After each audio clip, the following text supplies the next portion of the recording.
Good morning and welcome to the DFS Army YouTube channel. I am Razzle11 and you can find me on X at Razzle11Grinds. We are going to take a look at some pitching for today, the 12th of September. We have a 10-game main slate now on DK. The Kansas City Chicago White Sox game is not going to be scored as part of the main slate due to it being a doubleheader now. But yeah, let's take a look right away. Haven't heard much of weather issues. I think there's some slight concern in Pittsburgh, and right now our weatherman does not believe it would be a PPD. So just one game to really worry about. Obviously, there could be others, but uh, Pittsburgh being the only one as of right now, and that's not even on the main slate. So we should be good. But let's dig in. We got Freddie Peralta at the top against a Marlins team that was just shut out and dominated by Brandon Woodruff last night. He's a minus 170 favorite.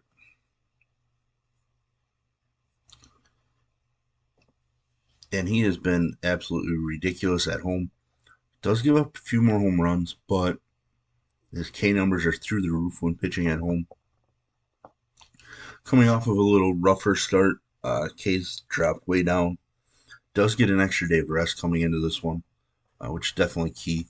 11.8K price tag is steep, but the K upside is definitely worth it. Max Scherzer taking on the Blue Jays. It is a pick'em. Game total of just 8.5. Scherzer coming off of being lit up by the Astros. A few starts prior to that was really solid. I think he bounces back a little bit here, but I don't know that I want to trust him at 11.3K against Toronto. I understand if you do. There is definitely upside, but I might be looking to pass on Scherzer this evening. Justin Verlander taking on the weak Oakland squad. A minus 320 favorite in this game. Had a rough start against the Yankees, bounced back really strongly against the Rangers in a matchup with Scherzer. Extra day of rest coming in.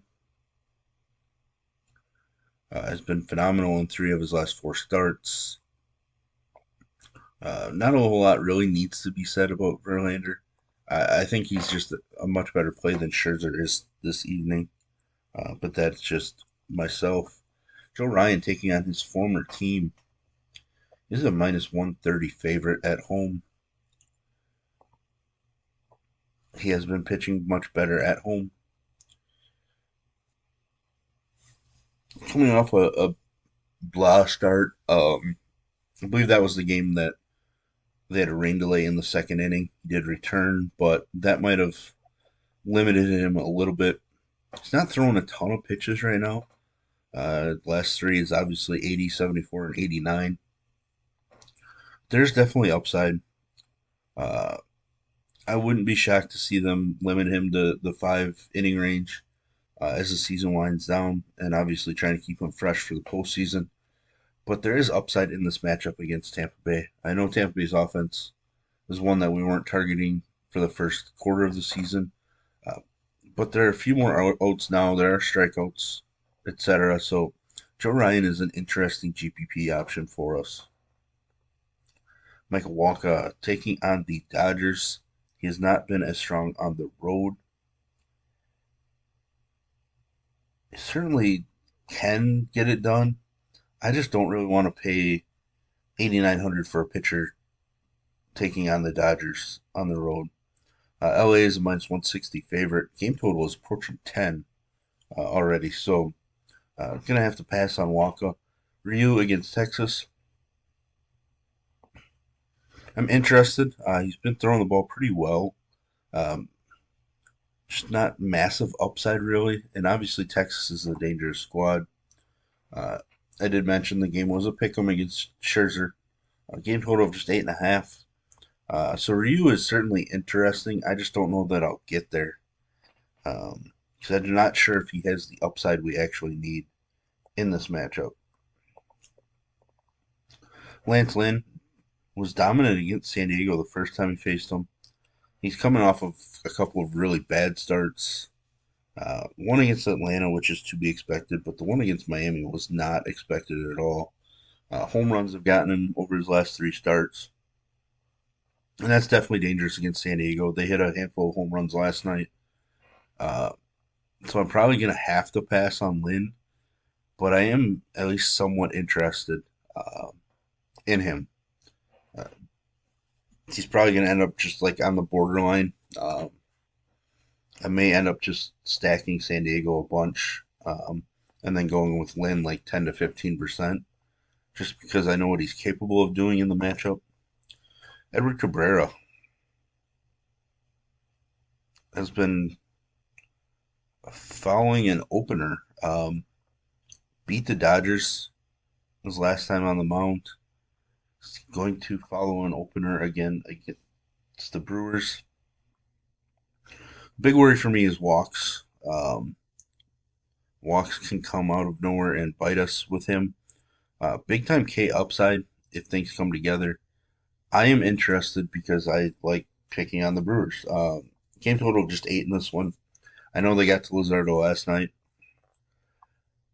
Uh, since the trade deadline, for sure, they've been much better against left-handed pitching than right-handed pitching. So uh, Cabrera is certainly viable for me. Um, the issue obviously becomes we're probably looking at just 4 innings out of him, maybe 5. Um, but they are trying to control his innings, being a young guy. So uh, temper the upside expectations, but I do think he does have enough upside for us. Brian Wu has made 2 starts against the Angels. He's been pretty solid in both starts. Strikeouts have been there. He's been much better at home from a strikeout standpoint, less walks as well. Coming off of a pretty rough start against the Reds, I'm interested in Wu. He's a minus 210 favorite, game total of just 7.5. Uh, I'm not sure how left-handed the Angels can get, and as many of you probably know, I love taking left-hand heavy lineups against Wu. He did strike out 0 last time out, but I think that bounces back a little bit here, considering he struck out 13 and 10 and 2/3 against the Angels this season. Certainly viable and probably good chalk this time. Uh, I know we've gone against him when I considered him bad chalk, and it worked out well for us. Patrick Sandoval struggled against the Mariners. Did pick up a bunch of strikeouts. Has been decent on the road, but man, just one strong start over his last 5. I don't think I can go there. He's a pretty sizable underdog. Uh, I like some of the Mariners' bats against left-handed pitching. Julio's just on fire. I think he hit his 6th home run over the last week or 7 games or 8 games maybe last night. But I'm gonna have to think about this one because we do know that there's K upside in the Seattle lineup. It's just how volatile do we want to go with our play? It's gonna be tough because Wu was 7,900 in that game, and as I mentioned, Cabrera at 8,100 is somebody that I'm interested in as well. So uh, I don't know. Maybe the last spot in my pool comes down to Lance Lynn or Sandoval. It feels dirty for both of them, but that might be the debate I come down to as the day goes on. Carlos Rodon been so bad. Coming off an atrocious performance, was solid against Houston and against Tampa Bay. Not spectacular at all. Um, I'm interested just because he's traditionally just been a dominant pitcher, especially against left-handed bats. I don't know that he has been this season, but the Boston lineup could potentially have a handful of left-handed bats, depending. It is part of the doubleheader, which is a bit annoying. Uh, It is a split doubleheader, so we don't have to worry about it, and that's why this one is still on the slate, while the other one is a doubleheader scheduled to start right after or shortly after the first game's conclusion. Um, but Rodon is at least interesting for me. He's an underdog. The game total is approaching 10. I most likely don't end up on Carlos Rodon. I have to situations like that. I just try to remove the player's name and just look at the actual numbers themselves. And when looking at the actual numbers themselves, uh, Rodon really shouldn't be in consideration at this point. JP Sears uh, has had some struggles against Houston. Uh, has thrown the ball really well the last couple starts, but I'm just not going to take a pitcher going into Houston and facing them, especially when it's not a dominant guy. And Sears definitely is not dominant by any means. Zach Little taking on his former squad, uh, the Twins, coming off of his best start, I assume. He's obviously only been doing it for a short period of time, but uh, look the part of an actual starter going 8 innings. Does not get an extra day of rest, but he did only throw 86 pitches in those 8 innings, so it's not like he saw a big jump. Does get a K increase in this matchup, so I'm definitely interested. Um, Mentioned Minnesota was a home favorite, but only a minus 130 favorite with Joe Ryan on the mound. So I think there is upside with Little in this spot. Javier Assad taking on the Rockies. Um, Recently showed his upside as a starting pitcher. Came back down a little bit his last time out, no strikeouts. Uh, that is a little worrisome, but I expect him to bounce back a little bit.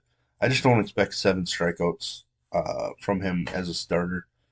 Those were kind of came out of nowhere. Where before he was pretty much just 3 or 4. Uh, a lot of these young guys, their strikeouts tick up when they're in the bullpen, and then when they slide back into the rotation, their Ks kind of go down just because they're trying to navigate their way through an extended appearance rather than just letting it fly. Uh, Assad at least interests me just because Colorado's offense is, so weak, but he's going to be down there as potential last man in at this point. Jose Buto against Arizona coming off a really solid start against Washington. I'm just not going to use him against Arizona. If he backs it up with another, you know, 18 to 20 DK points, so be it. But I just don't know that he's going to put up a score that's going to make me wish I had included him.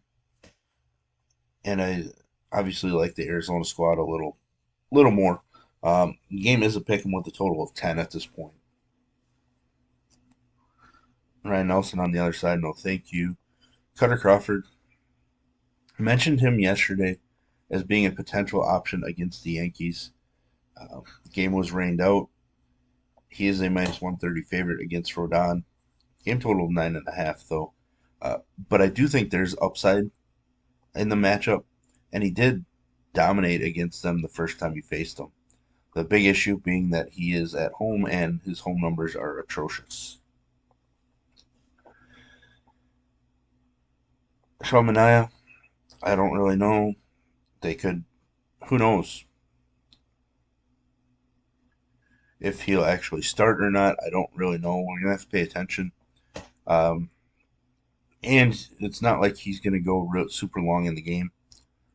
I'm just gonna pay attention to that San Francisco situation as the day goes on. They may change to an opener, or we could hear about Alex Wood, or